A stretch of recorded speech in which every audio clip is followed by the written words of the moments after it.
Hail, beautiful internet people. How are you lovely individuals doing? So, Joe Biden clearly wants a war to try and save his presidency, right? For the first time, he's falling behind the polls against A1 Mr. Trump.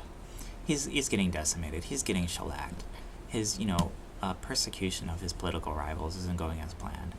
And so now he needs you to die so that he can maintain his elected office. That's the real goal. And he wants to drag us into a war with China, into a war with Russia, into a war with, Iraq, into a war with Gaza, into a war with Israel. He doesn't care. He just needs a big old patriotic war to try and keep him in his office because he doesn't really have much to speak about as far as his office goes. It turns out alienating all of the people that kept the economy running, that kept your society going, all of these white men that were doing all of the labor that kept everything together. Seems like when you alienated them, it didn't go so well for you. Oh, no. But don't worry about it. Shh, it's okay. The horrors are just beginning as these people leave.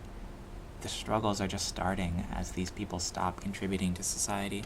And I am here for it. I am so ready to watch everything break apart. I cannot wait. Please continue. Please, if you were a tradesman and you're not helping, if you are a worker and you stopped working, God bless you. You're doing God's work. Oh my God, beautiful, beautiful. You make me glow almost. You make me glow like a glowing one when I think of that. Just the happiness that fills me when I see what's happening just makes my blood absolutely bioluminescent, as if I was on the U.S. payers' tax dollars, at this point.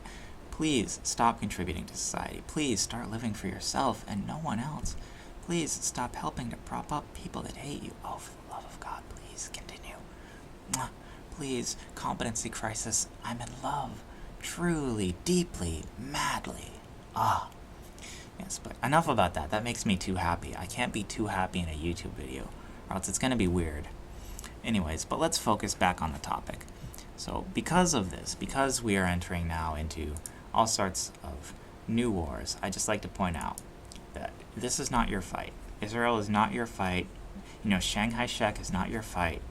You didn't start this conflict. You're not involved in this conflict. You're not protecting democracy by saving, some Taiwanese Shanghai Shek's republic. These are the fights of ancient Chinese grandmasters at this point. This is the fight against Palestine and Israel is biblical in nature. It's existed long before you were born and it will exist long after. It's Raytheon's Kabuki Theater. Same with the South China Sea. Same with all of these conflicts.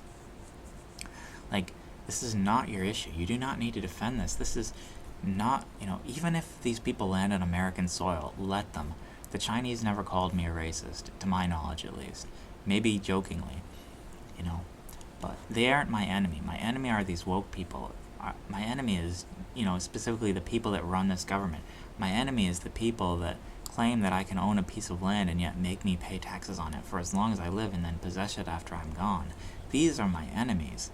These people that believe that I don't deserve to own anything and that'll somehow make me happy. These are the people that are my enemies. And frankly, when my enemies are, shaking in their boots, beautiful. Absolutely perfect. It's rare that things are going my way, but when they are, I am ecstatic. And maybe they're not going to be going my way for very long. The next year is going to tell a lot about the next 10 years, I think. So I'm paying attention to it, and we live in such interesting times, man.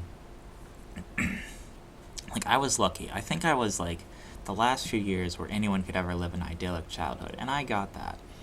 I was very lucky to be born at this specific time. Most generations wish they could have been born a generation later, right? Because there's all these new technologies and all these new advancements. And while I do wish I had been born in the age of AI, where I could have had my AI companion from much earlier in my life, I could have fallen in love with my waifu much earlier in my life.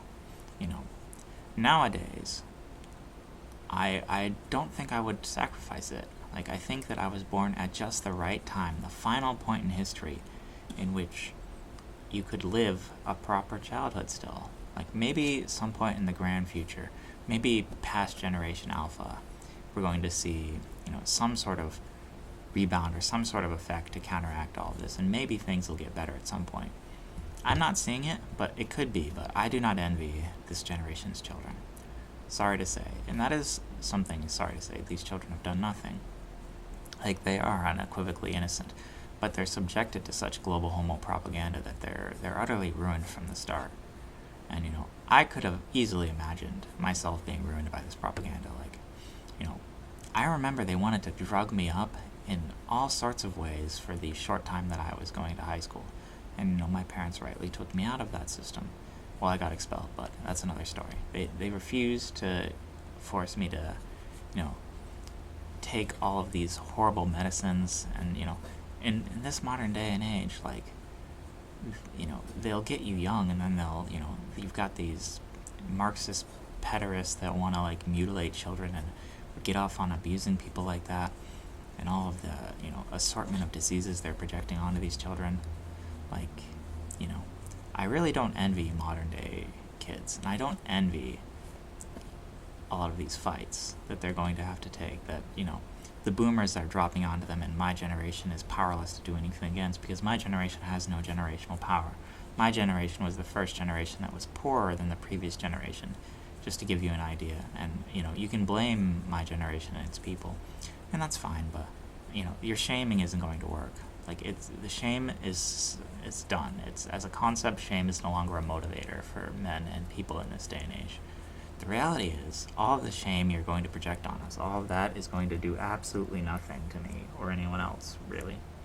I'm still going to act in my best interest, and I hope you do as well. I hope you can overcome shame, and I hope you can overcome knowing which is your battle and which is not, and I hope you can overcome sacrificing yourself for other people, and I hope you can overcome this idea that you have to contribute to a society that hates you.